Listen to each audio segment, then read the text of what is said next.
Hello বন্ধুরা, study motivation YouTube চ্যানেলে তোমাদের সকলকে স্বাগত। আজকের আলোচনার বিষয় হলো বিদ্যালয়ে অনুপস্থিতির জন্য প্রধান শিক্ষক বা প্রধান শিক্ষিকাকে চিঠি। তো প্রথমে সবার ওপরে বাঁদিকে লিখবে মাননীয় প্রধান শিক্ষক মহাশয় সমীপেষু। যদি এখানে তোমাদের স্কুলে প্রধান শিক্ষিকা থাকেন তাহলে এখানে লিখতে হবে মাননীয়া প্রধান শিক্ষিকা মহাশয়া সমীপেষু।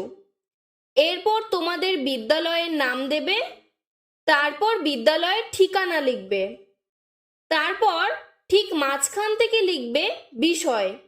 বিষয়ে লিখবে বিদ্যালয়ে অনুপস্থিতির জন্য মার্জনা পত্র।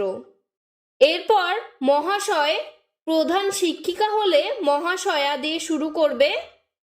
সবিনয়ে নিবেদন এই যে আমি, এখন তোমার এখানে নিজের নাম দেবে। ধরো আমি ধরলাম তোমার নাম পূজা, তাহলে তুমি লিখবে আমি পূজা রায়, আপনার বিদ্যালয়ের পঞ্চম শ্রেণীর ক বিভাগের ছাত্র বা ছাত্রী। তুমি যেই ক্লাসে পড়ো সেই ক্লাস এখানে লিখবে। ক্লাস 4 হলে চতুর্থ শ্রেণী, 5 হলে পঞ্চম শ্রেণী, 6 হলে ষষ্ঠ শ্রেণী, এভাবে লিখবে। এবং তুমি কোন সেকশনে পড়ো A B C D ঠিক সেইভাবেই ক খ গ ঘ বিভাগ লিখবে।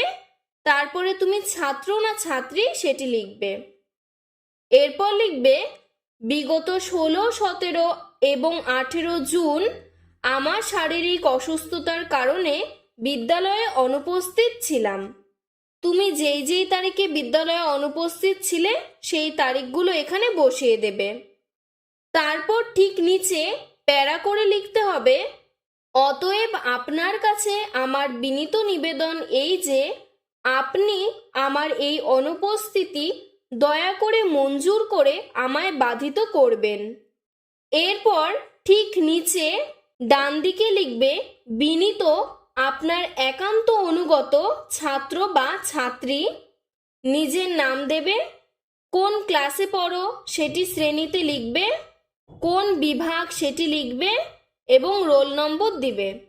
আর বাঁদিকে কোন তারিখে তুমি জমা দিচ্ছ সেই তারিখটি লিখবে। আজকের ভিডিওটি এতটুকুই।